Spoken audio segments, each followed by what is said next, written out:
Sud Radio, parlons vrai chez Bourdin, 9h-10h, Jean-Jacques Bourdin. Bien, nous allons revenir sur l'intervention du président de la République hier soir.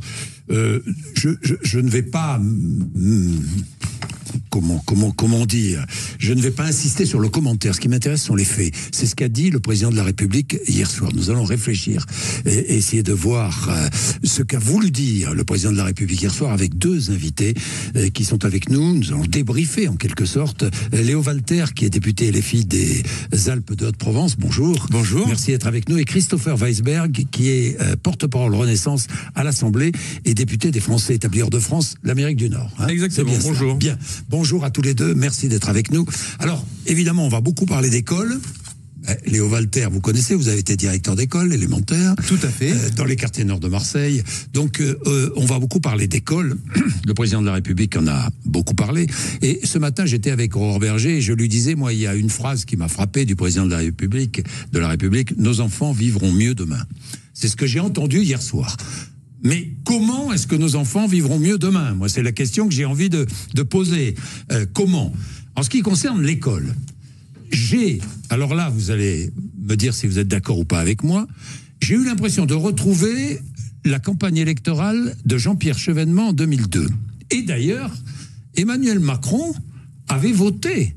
Ça, c'est une petite anecdote, petite info que je vous donne, avait voté Jean-Pierre Chevènement en 2002 à la présidentielle. Ce qui était étonnant. Enfin bon, il ne le dit pas, mais je vous le dis, moi. Donc, j'ai eu l'impression de retrouver la Marseillaise. On chante la Marseillaise à l'école, c'était du Jean-Pierre Chevènement. La tenue à l'école, Jean-Pierre Chevènement l'a souhaité. En fait, le retour des rites à l'école, c'est ce que souhaitait Jean-Pierre Chevènement. C'est ce que souhaite le président de la République. Qui veut commencer? Le retour des rites à l'école, c'est nécessaire ou pas? Léo Walter. Alors, quelques petites précisions. Tout d'abord, oui. je n'étais pas directeur d'école dans les quartiers nord de Marseille. J'étais conseiller principal d'éducation dans les quartiers nord de Marseille.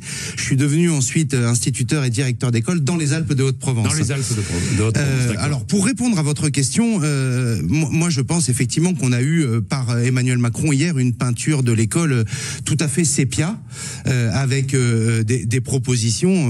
On nous parle d'un gouvernement rajeuni, d'un gouvernement jeune, on nous parle d'audace, etc. Et les propositions qui ont été faites par Emmanuel Macron hier sentent bon, effectivement, le XXe siècle. Vous parlez de Chevènement, on pourrait parler y compris d'un logiciel scolaire très à droite et beaucoup plus à droite que ça. Alors, vous me demandez si les rites sont importants à l'école, bien entendu.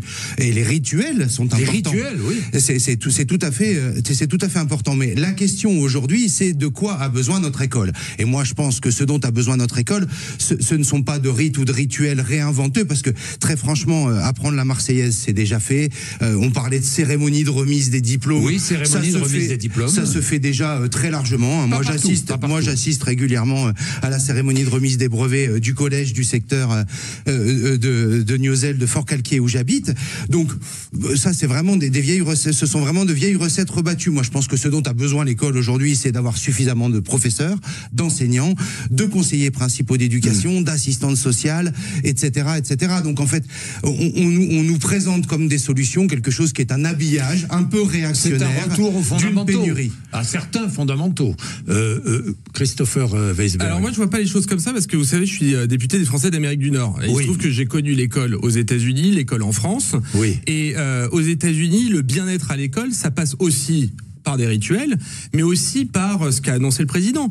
Renforcer les enseignements artistiques, augmenter le sport à l'école. Et ça, je peux vous dire, alors, pour avoir connu les deux systèmes obligatoire en 5e. Hein, bah oui, mais ça change tout en fait, parce que apprendre un texte en français, c'est parfois un peu abstrait pour les élèves, et quand c'est humanisé et quand on peut jouer des textes, et ben ça permet d'être beaucoup plus en phase avec les choses. Et je peux vous dire qu'aux États-Unis, où le niveau est pas forcément meilleur qu'en France, même j'avais pu observer moi que le niveau était meilleur en France, mais le bien-être des élèves est beaucoup plus important. Et ça passe aussi par les cérémonies de diplôme, ça passe par cet habillage-là qui est pas un détail.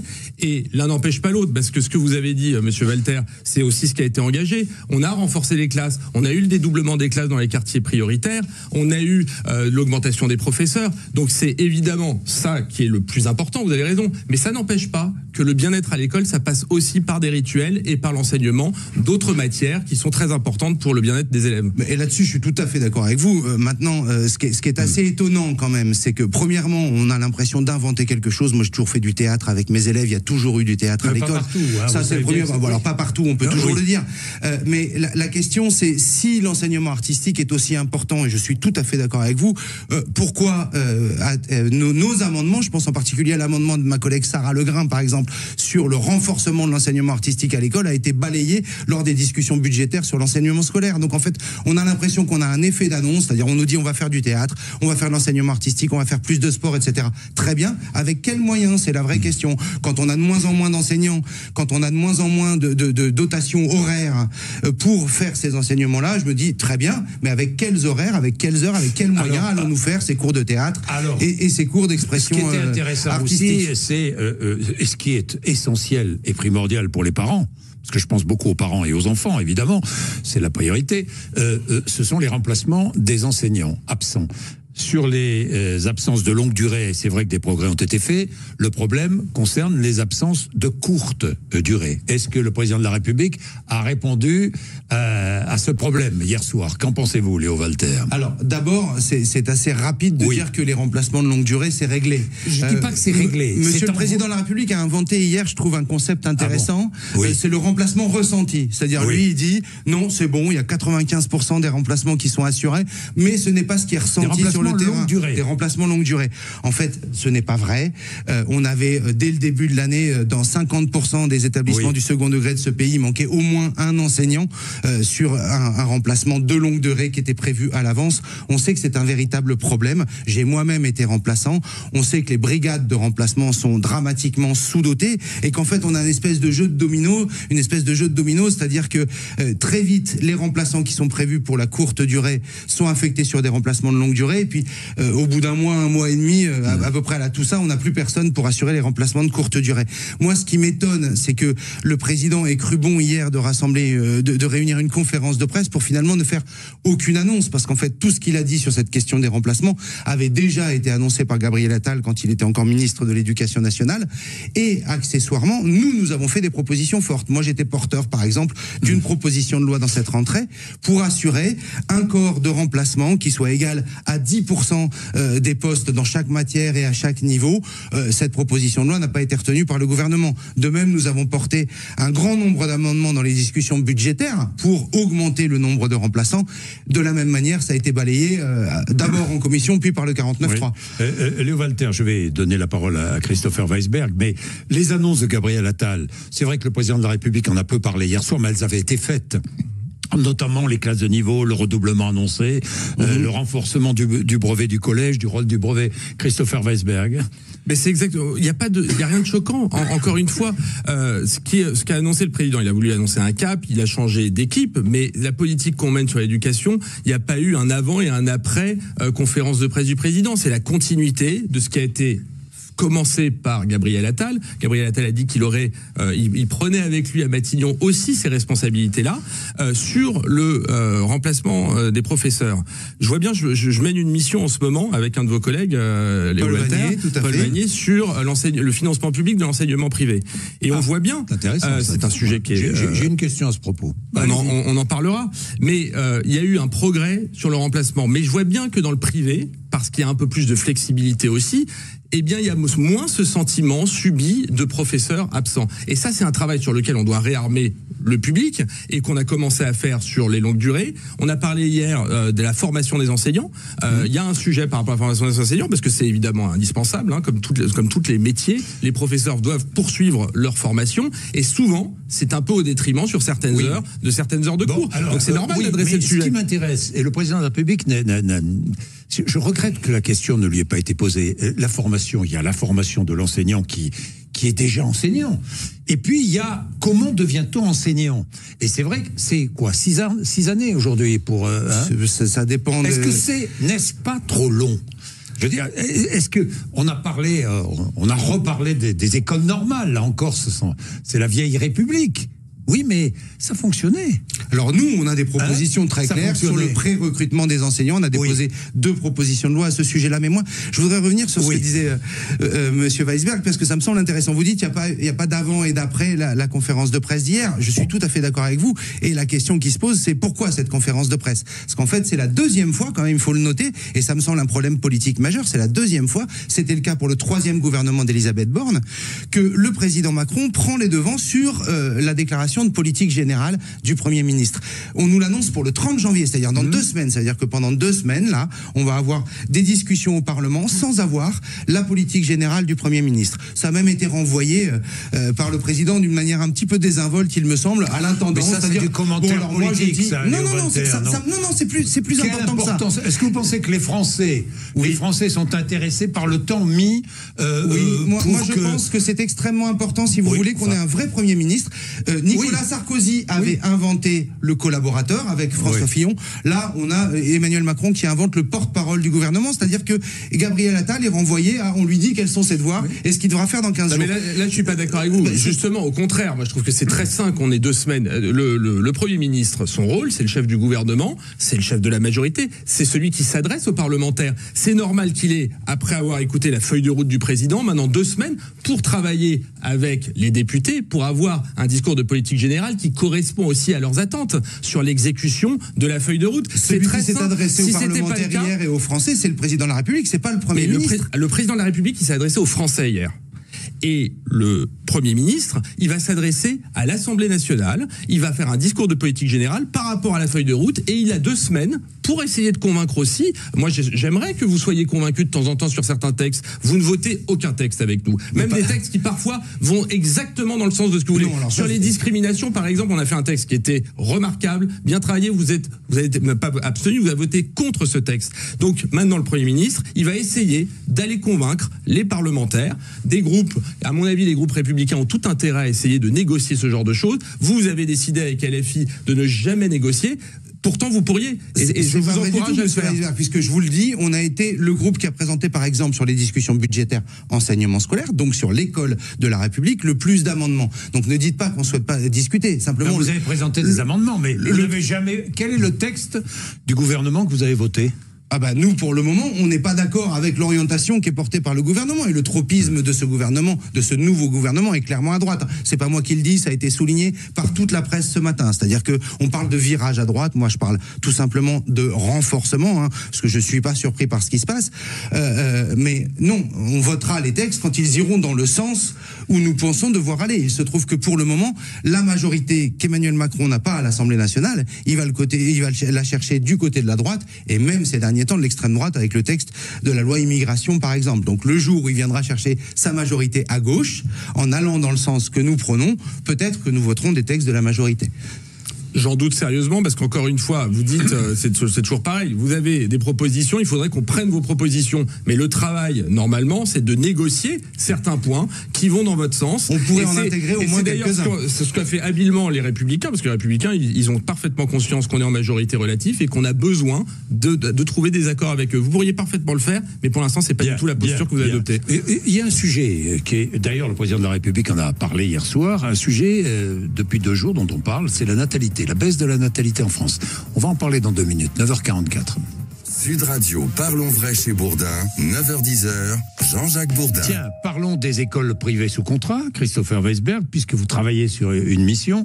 L'école collège-lycée Stanislas, où vont les enfants d'Amélie Oudéa Castéra. C'est son choix, je ne vais pas le commenter, chacun a le droit de faire ce qu'il veut. Mais quand même, ce rapport, ce fameux rapport de l'Inspection générale de l'éducation nationale, vous l'avez lu, ce rapport? Oui, alors pour tout vous dire, je l'ai pas lu en entier, mais ça faisait longtemps que je le cherchais.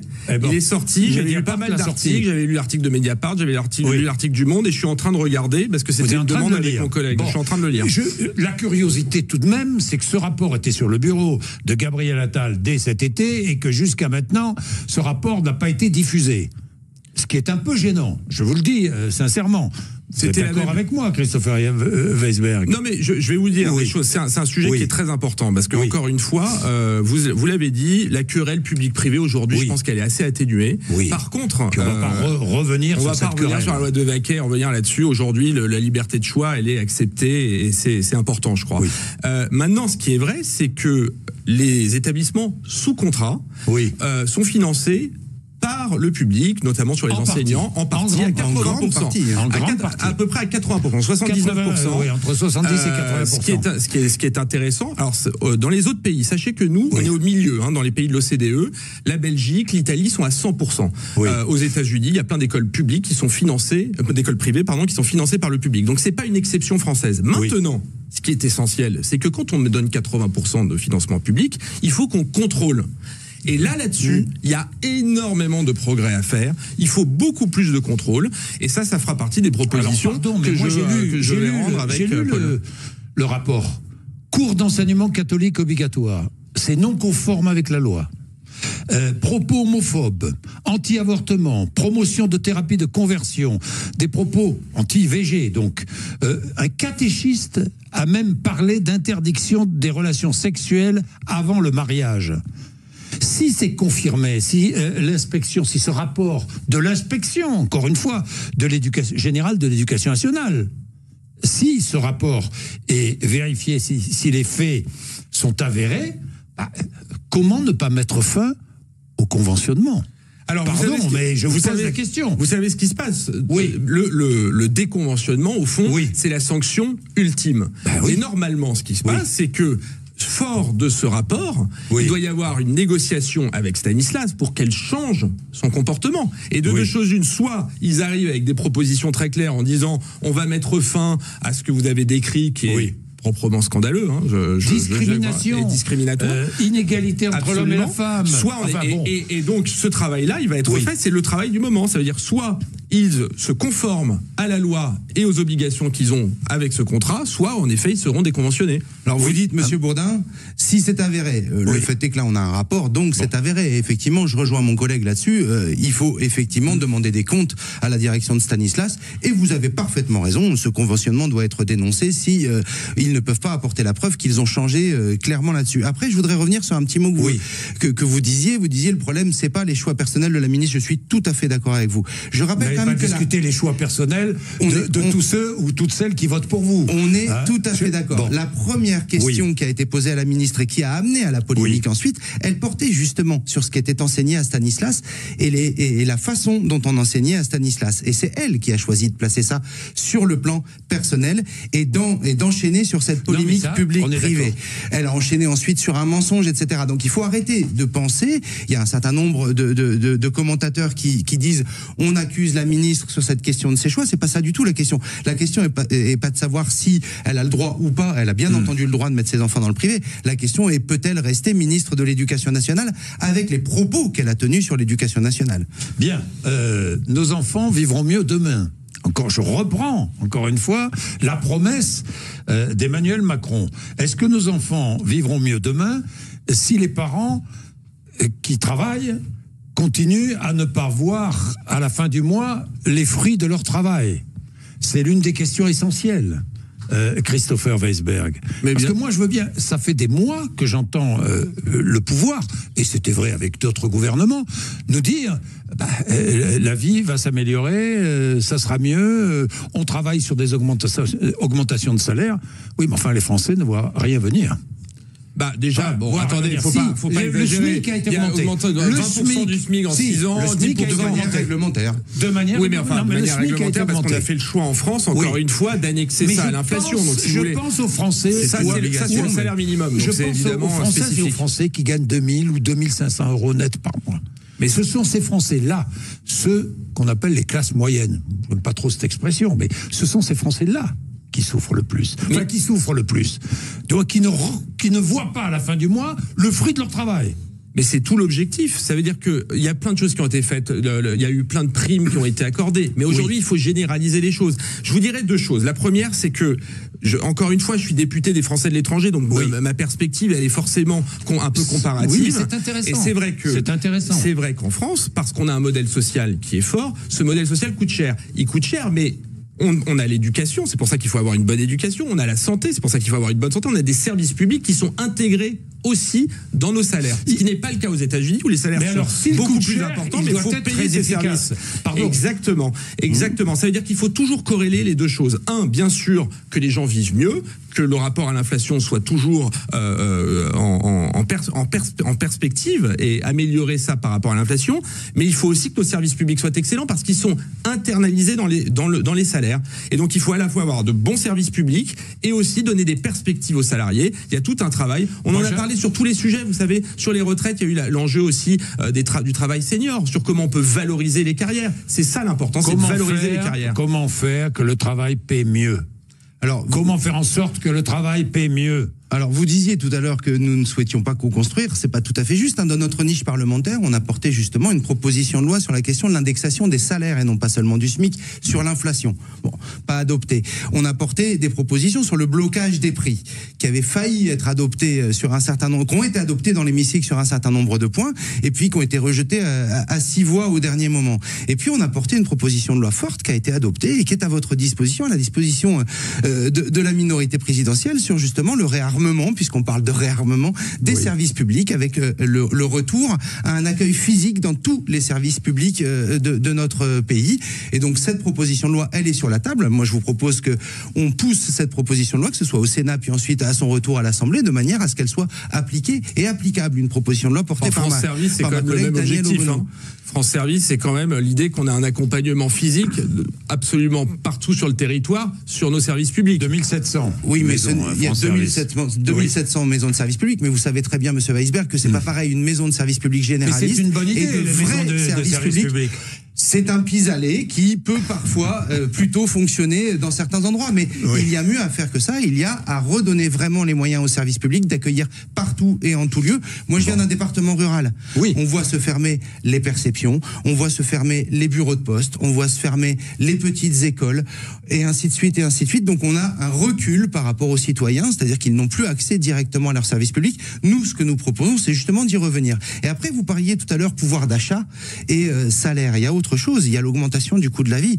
Et il y a eu très peu d'annonces faites hier par monsieur Macron. Il y a quand même eu 2 annonces qui, moi, m'inquiètent particulièrement. Vous attendrez le discours du Premier ministre. Oui, mais il y en a quand même eu 2, monsieur Bourdin. Il y en a quand même eu 2 que j'ai entendu, en tout cas. Il y a eu la confirmation de l'augmentation de 10% du tarif de l'électricité, alors qu'elle a déjà augmenté de 25% l'année dernière. Et puis, monsieur Macron a également dit que les franchises médicales allaient doubler. Donc là, on a comme annonce... De 50 centimes à 1 euro. Oui, voilà. Elles vont doubler, et de 1 euro à 2 euros pour les consultations. On sait qu'il y a déjà énormément de nos concitoyens qui renoncent aux soins. Voilà, la réponse à la question que vous posiez. C'est pas parce que vous augmentez de 50 centimes. Parce que les mutuelles coûtent cher. C'est au contraire, c'est justement, c'est des milliards, ça, si vous voulez augmenter. Messieurs, je suis obligé de vous arrêter parce que le temps passe. Évidemment, c'est passionnant. Mais bon, il est déjà 9h57. Merci d'être venus nous voir. Dans tous les cas, tous les deux.